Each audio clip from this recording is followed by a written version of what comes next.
ದ್ವಿತೀಯ PUC ವಿದ್ಯಾರ್ಥಿಗಳೇ, ಎಲ್ಲರಿಗೂ ಕೂಡ ಮತ್ತೊಮ್ಮೆ ನಮ್ಮ ಯೂಟ್ಯೂಬ್ ಚಾನಲ್ಗೆ ಸ್ವಾಗತ. ಈ ಒಂದು ವಿಡಿಯೋದಲ್ಲಿ ನಿಮಗೆಲ್ಲರಿಗೂ ಕೂಡ ನಮ್ಮ PUC ಬೋರ್ಡ್ ವತಿಯಿಂದ ಈ ವರ್ಷ ರಿಲೀಸ್ ಮಾಡಿರುವಂತಹ ನಿಮ್ಮ ಆ್ಯನ್ಯುವಲ್ ಎಕ್ಸಾಮಿಗೆ ಹೆಲ್ಪ್ ಆಗಲಿ ಅಂದ್ಬಿಟ್ಟು ಮಾದರಿ ಪ್ರಶ್ನೆ ಪತ್ರಿಕೆಗಳನ್ನು ರಿಲೀಸ್ ಮಾಡಿದ್ದಾರೆ. ಟೋಟಲ್ 5 ಪ್ರಶ್ನೆ ಪತ್ರಿಕೆಗಳು ಪ್ರತಿಯೊಂದು ಸಬ್ಜೆಕ್ಟಿನ ಮೇಲೆ 5 ಕ್ವಶನ್ ಪೇಪರ್ಸ್ಗಳನ್ನು ರಿಲೀಸ್ ಮಾಡಿ ಕೊಟ್ಟಿದ್ದಾರೆ. ಹಾಗಿದ್ರೆ 2026-27 ಈ ಒಂದು ಅಕಾಡೆಮಿಕ್ ಇಯರ್ನಲ್ಲಿ ನಿಮಗೆ ಇಂಪಾರ್ಟೆಂಟ್ ಕ್ವಶನ್ಸ್ಗಳನ್ನು ಕೂಡ ಅವರು ಕೊಟ್ಟಿದ್ದಾರೆ. ಹಾಗಿದ್ರೆ ಈ ಒಂದು ವಿಡಿಯೋದಲ್ಲಿ ಸಂಪೂರ್ಣವಾಗಿ ನಾವು ಸಮಾಜಶಾಸ್ತ್ರ ಅಂದರೆ ಸೋಷಿಯಾಲಜಿ ಕ್ವಶನ್ ಪೇಪರನ್ನು ಅನಾಲಿಸಿಸ್ ಮಾಡ್ತಾ ನಾವು ಹೋಗೋಣ. ಟೋಟಲ್ 80 ಮಾರ್ಕ್ಸಿನ ಪ್ರಶ್ನೆ ಪತ್ರಿಕೆ ಆಗಿರುತ್ತೆ, 80 ಮಾರ್ಕ್ಸ್ ಕ್ವಶನ್ ಪೇಪರ್. ಹಾಗಿದ್ರೆ ಸ್ಟಾರ್ಟ್ ಮಾಡೋಣ ಬನ್ನಿ. ಈಗ ಕನ್ನಡ ಮೀಡಿಯಂ ಅಂದರೆ ಸಮಾಜಶಾಸ್ತ್ರ ನಮ್ಮ ದ್ವಿತೀಯ PUC ವಿದ್ಯಾರ್ಥಿಗಳಿಗೆ ಯಾವುದೆಲ್ಲ ಪ್ರಶ್ನೆಗಳು ಇಂಪಾರ್ಟೆಂಟ್ ಆಗುತ್ತೆ ಅಂತ ನೋಡ್ತಾ ಹೋಗೋಣ. ಮೊದಲಿಗೆ ಬನ್ನಿ, ಭಾರತ ಸರ್ಕಾರವು ಕೆಲವು ಭಾಷೆಗಳಿಗೆ ಶಾಸ್ತ್ರೀಯ ಸ್ಥಾನಮಾನ ನೀಡಿದೆ. ಅವುಗಳಲ್ಲಿ ಸರಿಯಾದ ಜೋಡಿಗಳನ್ನು ಗುರುತಿಸಿ ಅಂತ ಇದೆ. ತಮಿಳುನಾಡು, ಸಂಸ್ಕೃತ, ಕನ್ನಡ, ಓರಿಯಾ ಈ 4 ಇಲ್ಲಿ ಕೊಟ್ಟಿದ್ದಾರೆ. ಹಾಗಿದ್ರೆ ಯಾವುದು ಸರಿ ಅಂತ ನೋಡಬೇಕಲ್ವಾ? ನಿಜವಾಗಿಯೂ ಕರೆಕ್ಟಾಗಿ ಪ್ರಶ್ನೆ ಯಾವ ರೀತಿಯಾಗಿದೆ ಸ್ವಲ್ಪ ಪೇಷನ್ಸ್ ಇಟ್ಕೊಳ್ಳಿ ಮಕ್ಕಳೇ. ನೋಡಿ, 1 2 3 4 ಭಾಷೆಗಳು ಹಾಗೂ ವರ್ಷವನ್ನು ಕೊಟ್ಬಿಟ್ಟು ಕೆಳಗಡೆ 1 ಮತ್ತು 2 ಸರಿ, 1 2 4 ಸರಿ, 1 2 3 ಮತ್ತು 4 ಅಂದರೆ ಎಲ್ಲವೂ ಸರಿ ಅಂತ ಪಾರ್ಟ್ ಡಿ ಇದೆ. ಹಾಗಿದ್ರೆ ನಿಜವಾಗಿಯೂ ಇದಕ್ಕೆ ಸರಿಯಾದ ಉತ್ತರ ಬಂದು ಎಲ್ಲವೂ ಸರಿ ಅಂತ ಇದೆ ಅಲ್ವಾ? ಅದೇ ರೈಟ್ ಆನ್ಸರ್ ಆಪ್ಷನ್ ಡಿ ಆಗಿ ಇರುತ್ತದೆ. ಕ್ಲಿಯರ್? 1 2 3 ಆ್ಯಂಡ್ 4 ಎಲ್ಲವೂ ಸರಿಯಾಗಿ ಇದೆ ಮಕ್ಕಳೇ. ಅರ್ಥ ಆಯ್ತಾ ಎಲ್ಲರಿಗೂ? Very good. ಹಾಗಿದ್ರೆ ಈಗ ನಾವು ಮುಂದೆ ಹೋಗೋಣವಾ? ಬನ್ನಿ ವಿದ್ಯಾರ್ಥಿಗಳೇ, ಯಾರೆಲ್ಲ ಸೋಷಿಯಾಲಜಿ ಸಬ್ಜೆಕ್ಟ್ ಸಮಾಜಶಾಸ್ತ್ರ ತೆಗೆದುಕೊಂಡಿದ್ದೀರೋ ದಯವಿಟ್ಟು ಈ ವಿಡಿಯೋ ನೋಡ್ತಾ ಇದ್ದರೆ ನಮ್ಮ ಮೇಲ್ ಐ ಡಿ ALLINONPDF99@gmail.com ಆಗಿರುತ್ತೆ. ದಯವಿಟ್ಟು ನಿಮ್ಮ ಯೂನಿಟ್ ಟೆಸ್ಟ್ 1 ಹಾಗೂ LBA ಕ್ವಶನ್ ಪೇಪರ್ಸ್ಗಳನ್ನು ನಮಗೆ ಕಳಿಸಿಕೊಡ್ತೀರಾ ಅಂತ ಈ ಒಂದು ಭರವಸೆಯೊಂದಿಗೆ ಕ್ವಶನ್ ನಂಬರ್ 2ಗೆ ಹೋಗ್ತಾ ಇದ್ದೀನಿ. ಕರ್ನಾಟಕದಲ್ಲಿ ಹಿಂದುಳಿದ ವರ್ಗಗಳ ಆಯೋಗಗಳನ್ನು ರಚಿಸಿದ ಕ್ರಮಾನುಗತಿಗಳನ್ನು ಆರಿಸಿರಿ ಅಂತ ಇದೆ. ಎಷ್ಟು ಈಸಿಯಾಗಿದೆ ನೋಡಿ. ಇದಕ್ಕೆ ಸರಿಯಾದ ಉತ್ತರ ಬಂದು ಪ್ರೀತಿಯ ವಿದ್ಯಾರ್ಥಿಗಳೇ, ಟೈಮ್ ಪಾಸ್ ಆಗುತ್ತೆ. So I will pitch. ಆಯಿತಾ? ಏನಿದು ನಾಗನಗೌಡ ಆಯೋಗ ಅನ್ನುವಂಥದ್ದು ಮೊದಲಿಗೆ ಬರಬೇಕು. LJ ಹವಾನೂರ್ ಅಂತ ಆಯೋಗ, ವೆಂಕಟಸ್ವಾಮಿ ಆಯೋಗ, ಚನ್ನಪ್ಪರೆಡ್ಡಿ ಆಯೋಗ. ಈ ಆಪ್ಷನ್ ಸಿ ಇದೆ ಅಲ್ವಾ? ಇದು ಸರಿಯಾದ ಕ್ರಮಾನುಗತಿನಲ್ಲಿ ಇದೆ. ಆಯಿತಾ? ಬನ್ನಿ ಮಕ್ಕಳು, ಈಗ ನಾವು ಕ್ವಶನ್ ನಂಬರ್ 3ಗೆ ಹೋಗೋಣ. 6ನೆಯ ಪಂಚವಾರ್ಷಿಕ ಯೋಜನೆಯ ಕಲ್ಯಾಣದ 3 ಸಮಗ್ರ ಯೋಜನೆಗಳನ್ನು ಗುರುತಿಸಿ ಅಂತ ಇದೆ. 3ನೆಯ ಪ್ರಶ್ನೆ ನನ್ನ ಪ್ರೀತಿಯ ವಿದ್ಯಾರ್ಥಿಗಳೇ, ಇದಕ್ಕೆ ಸರಿಯಾದ ಉತ್ತರ ಬಂದು ಆಪ್ಷನ್ ಏನೇ ಬಂದುಬಿಡುತ್ತೆ ಇದಕ್ಕೆ. ಯಾಕೆಂದರೆ ವಿಶೇಷ ಘಟನೆ ಯೋಜನೆ, ವಿಶೇಷ ಕೇಂದ್ರ ನೆರವು, ಪರಿಶಿಷ್ಟ ಜಾತಿ ಮತ್ತು ಅಭಿವೃದ್ಧಿ ನಿಗಮ ಅನ್ನುವಂಥದ್ದು ರೈಟ್ ಆನ್ಸರ್ ಆಗಿರುತ್ತದೆ. ಕ್ವಶನ್ ನಂಬರ್ 4, ಭಾರತದಲ್ಲಿ ಅಸಮಾನತೆಗಳು ಹಿಂದೆ ಮುಂದುವರೆದರೆ ಅರ್ಧ ಭಾರತವು ಕ್ಯಾಲಿಫೋರ್ನಿಯಾವಾಗುತ್ತದೆ ಮತ್ತು ಇನ್ನರ್ಧ ಭಾಗವು ಆಫ್ರಿಕಾ ಖಂಡದ ಸಹಾರ ಮರುಭೂಮಿ ಅಂತ ಆಗುತ್ತದೆ. ಈ ಹೇಳಿಕೆಯನ್ನು ನೀಡಿದವರು ಯಾರು ಅಂತ 4ನೇ ಪ್ರಶ್ನೆಯನ್ನು ಕೊಟ್ಟಿದ್ದಾರೆ. ಎಂಥ ಒಂದು ಪ್ರಶ್ನೆ ರೀ, ಹೌದಲ್ವಾ? ಇದನ್ನು ಹೇಳಿದವರು ಸ್ಟೇಟ್ಮೆಂಟ್, ಆಯಿತಾ? ಪ್ರಶ್ನೆ ಎಲ್ಲ ಸ್ಟೇಟ್ಮೆಂಟ್. ಇದನ್ನು ಹೇಳಿದವರು ಅಮರ್ತ್ಯ ಸೇನ್ ಅಂತ, ಡಾಕ್ಟರ್ ಅಮರ್ತ್ಯ ಸೇನ್ ಅಂತ. ಏನು ಹೇಳ್ತಾರೆ ಗೊತ್ತಾ? ಭಾರತದಲ್ಲಿ ಇದೇ ರೀತಿಯಾಗಿ ಅಸಮಾನತೆ ಹೋಗ್ತಾ ಇದ್ದರೆ ಏನಾಗುತ್ತೆ ಮುಂದುವರಿದ ದಿನಗಳಲ್ಲಿ? ಅರ್ಧ ಭಾರತ ಕ್ಯಾಲಿಫೋರ್ನಿಯಾ ಆಗುತ್ತೆ, ಇನ್ನರ್ಧ ಮರುಭೂಮಿ ಆಗುತ್ತೆ ಆಫ್ರಿಕಾ ಖಂಡದಂತೆ ಅಂತ ಹೇಳ್ತಾರೆ. ಕ್ವಶನ್ ನಂಬರ್ 5 ನೋಡ್ತಾ ಹೋಗೋಣ ಮಕ್ಕಳೇ. ಮಲಪ್ರಭಾ ಹೋರಾಟಕ್ಕೆ ಕಾರಣವಾದ ಅಂಶಗಳನ್ನು ಗುರುತಿಸಿ ಅಂತ ಇದೆ. ಎಷ್ಟು ಈಸಿಯಾಗಿದೆ ನೋಡಿ. ಆಯಿತಾ? ಮಲಪ್ರಭಾ ಹೋರಾಟಕ್ಕೆ ಕಾರಣವಾಗಿದ್ದು ಇಲ್ಲಿ ಏನು ಅಂದರೆ ಒಂದು ಸ್ಥಿರ ಬೆಲೆಯ ಪ್ರಶ್ನೆ ಹಾಗೂ ತಗಳು ಪ್ರಶ್ನೆ, ಲೆವಿಯಾ ಪ್ರಶ್ನೆ ಹಾಗೂ ಸ್ಥಳೀಯ ನೌಕರಶಾಹಿಯ ಪತ್ರ ಅಂತ. ಹಾಗಿದ್ರೆ 2 3 4 ಇದು ಸರಿಯಾದ ಉತ್ತರಗಳು ಆಗಿವೆ. ಅಂದರೆ ಆಪ್ಷನ್ ಬಿ ಇಲ್ಲಿ ರೈಟ್ ಆನ್ಸರ್ ಆಗಿರುತ್ತೆ. ನೋಡಿ, ಟೋಟಲ್ 5 MCQs ಆಯಿತು ಮಕ್ಕಳೇ. ಈಗ 5 ಫಿಲ್ ಇನ್ ದ ಬ್ಲ್ಯಾಂಕ್ಸನ್ನು ನಾವು ನೋಡೋಣ. ನಿಮ್ಮ ಆ್ಯನ್ಯುವಲ್ ಎಕ್ಸಾಮಿಗೂ ಇದೇ ರೀತಿ ಬರುತ್ತೆ, ನಿಮ್ಮ ಮಿಡ್ ಟರ್ಮಿಗೂ ಇದೇ ರೀತಿ ಬರುತ್ತೆ. ಈ ಕೆಳಗಿನ ಆವರಣದಲ್ಲಿ ಕೊಟ್ಟಿರುವ ಸರಿಯಾದ ಉತ್ತರಗಳನ್ನು ಆರಿಸಿ ಬರೆಯಿರಿ. ನೋಡ್ತಾ ಹೋಗೋಣ. ಕಾರ್ಥ ಎಂದರೆ ಏನು ಅಂತ ಇದೆ. ಎಲ್ಲರಿಗೂ ಕೂಡ ಗೊತ್ತಿರುವಂಥದ್ದು, ಎಕ್ಸಾಮಿಗೆ ಪದೇ ಪದೇ ಕೇಳುವಂಥದ್ದು ಇದು ಪ್ರಶ್ನೆ ಆಗಿರುತ್ತೆ. ಇದನ್ನು ನಾವು ಅವಿಭಕ್ತ ಕುಟುಂಬ ಮುಖ್ಯಸ್ಥ ಅಂತ ಕರಿತೀವಿ. ನೆನ್ಪಿಟ್ಕೊಳ್ಳಿ ಮಕ್ಕಳೇ. Question number 6. Question number 7 my dear children. ಭಾರತೀಯ ಗ್ರಾಮಗಳನ್ನು ಪುಟ್ಟ ಗಣರಾಜ್ಯಗಳು ಎಂದು ಕರೆದವರು ಯಾರು? ಇದು ನೋಡಿ, ಇದನ್ನು ಯಾರು ಕರೀತಾರೆ ಅಂತ ಹೇಳಿದರೆ ಎಲ್ಲಿದೆ ಬನ್ನಿ ನೋಡೋಣ. ಎಸ್, ಇಲ್ಲಿದೆ. ಬನ್ನಿ, ಇದು ಕ್ವಶನ್ ನಂಬರ್ 6ಗೆ ಆಯಿತು. ಆಯಿತಾ? ಕ್ವಶನ್ ನಂಬರ್ 7 ಚಾರ್ಲ್ಸ್, ಆಯಿತಾ, ಮೆಟಾರ್ಫ್ ಅಂತ ಇದೆ ಅಲ್ವಾ? ಇದು ರೈಟ್ ಆನ್ಸರ್ ಆಗಿರುತ್ತದೆ ಕ್ವಶನ್ ನಂಬರ್ 7ಗೆ. ನೆಕ್ಸ್ಟು ಮುಜರಾಯಿ ಆದಿವಾಸಿ ಮಾರುಕಟ್ಟೆಯನ್ನು ಅಧ್ಯಯನ ಮಾಡಿದವರು ಯಾರು? Question number 8. ಇದಕ್ಕೆ ಸರಿಯಾದ ಉತ್ತರ ಬಂದು ಯಾರಪ್ಪ ದೊರೈ ಮಾಡಿದವರು? ಏನಿದು ಆಲ್ಫರ್ಡ್ ಗೇಲ್ ಅಂತ ಇದೆ ಅಲ್ವಾ, ಇದು ರೈಟ್ ಆನ್ಸರ್ ಆಗಿರುತ್ತದೆ ಕ್ವಶನ್ ನಂಬರ್ 8ಗೆ. ಭಾರತದಲ್ಲಿ ಸಾಮಾಜಿಕ ಚಳುವಳಿ ಎಂದು ಕೃತಿಯನ್ನು ಬರೆದವರು ಯಾರು ಕಂಡ್ರಿ ಅಂತ ಕೇಳಿದ್ದಾರೆ. MSA ರಾವ್ ಅಂತ ಎಲ್ಲಾದರೂ ಕೊಟ್ಟಿದ್ದರೆ ಅದೇ ಆನ್ಸರು ಕೊಟ್ಟಿದ್ದಾರೆ ನೋಡಿ, ಇಲ್ಲಿದೆ ಆಯಿತಾ. ಓದಿದವರಿಗೆ ನೆನಪಿರುತ್ತೆ. ಇದು ಕ್ವಶನ್ ನಂಬರ್ 9ಗೆ ಉತ್ತರ ಆಗಿರುತ್ತದೆ. ಆಂತರಿಕ ಮೌಲ್ಯದ ಪರಿವರ್ತನೆ ಅಂತ ಕೊಟ್ಟಿದ್ದಾರೆ. ಆಂತರಿಕ ಮೂಲದ ಪರಿವರ್ತನೆ ಅಂತ ಹೇಳಿದರೆ MS ಆಯ್ತಲ್ವ, ಸಂಸ್ಕೃತಾನುಕರಣ. ಇದನ್ನು ಉಚ್ಚಾರಣೆ ಏನಾದರೂ ತಪ್ಪಾದರೆ ಶ್ರಮಿಸಬೇಕು. ಬನ್ನಿ ವಿದ್ಯಾರ್ಥಿಗಳೇ, ಈಗ ನಾವು ಹೊಂದಿಸಿ ಬರೆಯಿರಿ ಕಡೆಗೆ ಹೋಗೋಣ. ಆ್ಯನ್ಯುವಲ್ ಎಕ್ಸಾಮಲ್ಲೂ 5 MCQs, 5 fill in the blanks, 5 MCQs ಹಾಗೂ 5 1 ಅಂಕದ ಪ್ರಶ್ನೆಗಳು ಬರ್ತವೆ.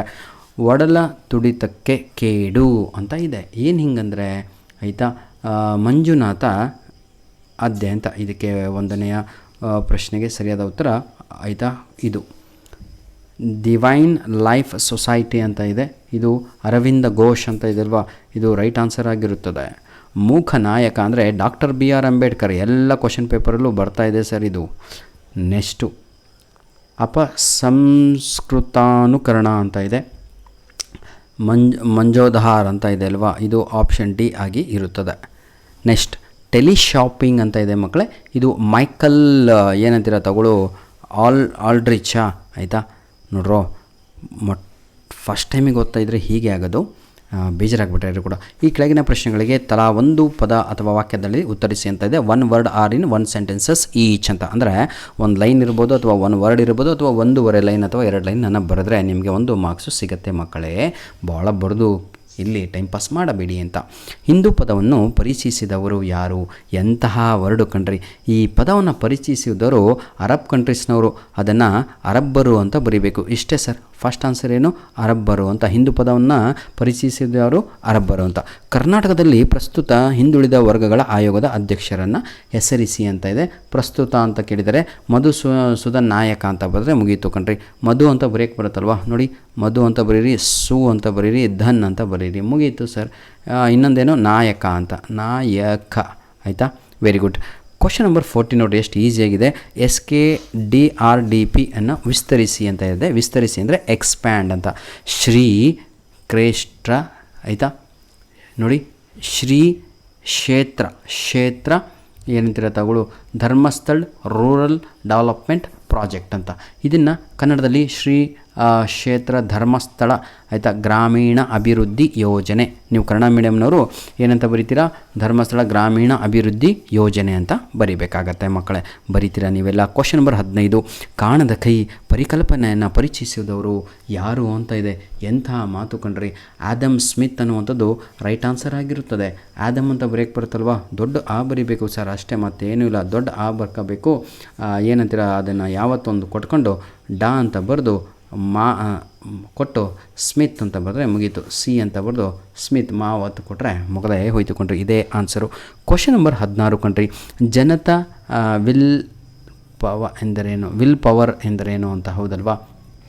ದೀರ್ಘಕಾಲದಿಂದ ಪರಿಹಾರವಾಗದ ಸಮಸ್ಯೆಗಳನ್ನು ಆಯಿತಾ ಏಕಾಏಕಿ ಸ್ಫೋಟಗೊಂಡಾಗ ಹೋರಾಟದ ರೂಪ ಪಡೆಯುವ ಚಳುವಳಿಯನ್ನು ಜನತಾ ವಿಲ್ಲಪವನ ಏನಿದೆ ನೋಡ್ರಿ ಆಯಿತಾ. ವಿಲ್ ಪವರ್ ಅಲ್ಲ ಅದು ಆಯಿತಾ, ಸಾರಿ. ಕ್ವಶನ್ ನಂಬರ್ ಬಿಗೆ ಹೋಗೋಣ ಮಕ್ಕಳೇ. ಈಗ ಪಾರ್ಟ್ A 20 ಮಾರ್ಕ್ಸಿಗೆ ಕಂಪ್ಲೀಟ್ ಆಯಿತು. ಕ್ವಶನ್ ನಂಬರ್ ಬಿಗೆ ನಾವು ಹೋದರೆ ಆಯಿತಾ, ಕಮೆಂಟ್ ಮಾಡಿ ಅದನ್ನು ಯಾವ ರೀತಿಯಾಗಿ ಓದಬೇಕು ಅಂತ. ಈ ಕೆಳಗಿನ ಯಾವುದಾದ್ರೂ 5 ಪ್ರಶ್ನೆಗಳಿಗೆ 2-3 ವಾಕ್ಯಗಳಲ್ಲಿ ಉತ್ತರಿಸಿ ಅಂತ ಇದೆ. ಪ್ರತಿಯೊಂದು ಪ್ರಶ್ನೆಗೆ 2 ಅಂಕಗಳು. ಪಾರ್ಟ್ B-ನಲ್ಲಿದ್ದೀವಿ.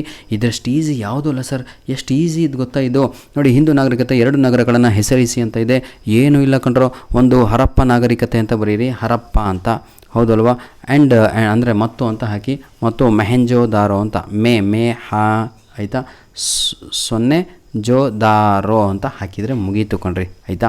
ನೆಕ್ಸ್ಟ್ ನೋಡಿ, ಕರ್ನಾಟಕದ ಯಾವುದಾದ್ರೂ 2 ಪರಿಶಿಷ್ಟ ಜಾತಿಗಳ ಹೆಸರನ್ನು ತಿಳಿಸಿ ಅಂತ. ನೋಟ್ಸ್ ಓದೋದೇ ಬೇಡ ಕಣ್ರಿ, ಈಸಿಯಾಗಿ ತಗೊಳ್ಳು ಬರೆದು ಒಗೆದು ಬಿಡ್ಬೋದು. ಒಂದು ಲಂಬಾಣಿ ಅಂತ ಬರೀರಿ ಆಯಿತಾ. ಲಂಬಾಣಿ ಅಂದರೆ ಇಲ್ಲಿ ಕೇಳಿರೋದು SC ST ಅಲ್ವೇನ್ರೆ ಪರಿಶಿಷ್ಟ ಜಾತಿ ಅಂದರೆ. ಒಂದು ಲಂಬಾಣಿ ಬರೀರಿ, ಇನ್ನೊಂದು ಮಾದಿಗ ಅಂತ ಬರೀರಿ ಆಯಿತಾ, ಮಾದಿಗರು ಆಯಿತಾ, ಮಾದಿಗ ಅಂತ. ಇನ್ನೊಂದು ಬೋವಿ ಅಂತ ಬರೀರಿ, ಮುಗಿಯಿತು. ಯಾವುದಾದ್ರು 2 ಕೇಳಿದ್ದಾರೆ ಇಲ್ಲಿ, ತಾವುಗಳು ಬರಿಬೋದು ಆಯಿತಾ. ಇದು ಬರುತ್ತಪ್ಪ, ಏನಂತಿರತ್ತ ಹೊಲೆಯ, ಅದು ಕೂಡ ಬರುತ್ತೆ. ಈಗ ಕ್ವಶನ್ ನಂಬರ್ 18, ಲಿಂಗ ಮತ್ತು ಲಿಂಗತ್ವ ನಡುವಿನ 2 ವ್ಯತ್ಯಾಸಗಳನ್ನು ತಿಳಿಸಿ ಅಂತ ಇದೆ. ಮಕ್ಕಳೇ ಬೇಜಾರಾಗ್ಬಿಟ್ರಿ, ಪೂರ್ತಿ ಕ್ವಶನ್ ಪೇಪರಿನ ಕೀ ಆನ್ಸರ್ PDF ಕಾಪಿನೇ ಕೊಡ್ತಾ ಇದ್ದಾನೆ, ಟೆನ್ಷನ್ ನೈಲೇನೇಕ. ಬನ್ನಿ ಈಗ ನಾನು ಲಿಂಗ ಹಾಗೂ ಲಿಂಗತ್ವದ ಏನಂತೀರ 2 ವ್ಯತ್ಯಾಸ ಏನ್ರಿ, ಡಿಫ್ರೆನ್ಸನ್ನು ಬರಿತಾ ಹೋಗ್ತಾನೆ. ಲಿಂಗವು ಜೈವಿಕ ಅಂಶವಾಗಿದೆ ಅಂತ ಬರೀರಿ. ಇನ್ನೊಂದಕ್ಕೆ ಲಿಂಗತ್ವವು ಸಾಮಾಜಿಕ ಮತ್ತು ಸಾಂಸ್ಕೃತಿಕ ಗ್ರಹಿಕೆಗಳಾಗಿವೆ ಅಂತ ಬರೀರಿ ಮಕ್ಕಳೇ ಆಯಿತಾ. ನೋಟ್ಸ್ ಟೆಕ್ಸ್ಟ್ ಬುಕ್ ತಗೊಂಡ್ರೆ ಸಾಕಂಡ್ರು. ರೈತರ ಆತ್ಮಹತ್ಯೆಗೆ GK ವೀರೇಶ್ ಸಮಿತಿ ತಿಳಿದಿರುವ 2 ಕಾರಣಗಳನ್ನು ತಿಳಿಸಿ ಅಂತ ಇದೆ. ಇದನ್ನು ಕೂಡ ಅಷ್ಟೇ ಈಸಿಯಾಗಿ ತಾವುಗಳು ಬರೀಬೋದು. ಕ್ವಶನ್ ನಂಬರ್ 20 ಏನು ಓದಿದ ಹಾಗೆಯೇ ಕ್ವಶನ್ ನಂಬರ್ 20ಕ್ಕೆ ನಾನು ಉತ್ತರ ಬರೀತೀನಿ. ಈಗ ಒಂದು ಏನಾಗಿರ್ಬೋದು ಗೊತ್ತಾ, ಒಂದು ಡ್ರಿಂಕಿಂಗ್ ಆಗಿರ್ಬೋದು. ಡ್ರಿಂಕ್ ಅಂದರೆ ಕನ್ನಡದಲ್ಲಿ ಅದನ್ನು ಕುಡಿತ ಅಂತ ಬರೀಬೋದು. ಕುಡಿತದ ಚಟದಿಂದ ರೈತರು ಆತ್ಮಹತ್ಯೆ ಮಾಡ್ಕೊತಾರೆ ಅಂತ ಒಂದು. ಇನ್ನೊಂದು ಏನಾಗಿರ್ಬೋದು ಅಂದರೆ ಅಥವಾ ಜೂಜು ಆಟಗಳನ್ನು ಆಡುವುದರ ಮುಖಾಂತರ ಅಂತ ಬರೀಬೋದು. ಯಾಕಂದರೆ ಸಮಿತಿ ಅದ ಕಾರಣಗಳನ್ನು ಕೊಟ್ಟಿರುವಂಥದ್ದವರು ಆಯಿತಾ. ಇನ್ನೊಂದು ಬೆಳೆಯ ವೈಫಲ್ಯ ಅಂತ ಬರಿಬೋದು. ಬೆಳೆ ದೊಡ್ಡಳ ಆಯಿತಾ, ವೈಫಲ್ಯ ಅಂತ ಬರಿಬೋದು. ಅಥವಾ ಏನಂತೀರ ತಗೊಳ್ಳು, ಚೀಟಿ ಫಂಡ್ ಮೋಸ ಅಂತ ಬರಿಬೋದು. ಇನ್ನೊಂದು ಅವ್ರು ಏನು ಹೇಳ್ತಾರೆ ಅಂದರೆ ಮಿತಿಮೀರಿ ಖರ್ಚು ಮಾಡುವುದು ಕೂಡ ಆಗಿರುತ್ತೆ. ಕರ್ನಾಟಕದಲ್ಲಿ ನಡೆಯುವ 2 ಪ್ರಸಿದ್ಧ ಜಾತ್ರೆಗಳನ್ನು ಹೆಸರಿಸಿ ಅಂತ ಇದೆ.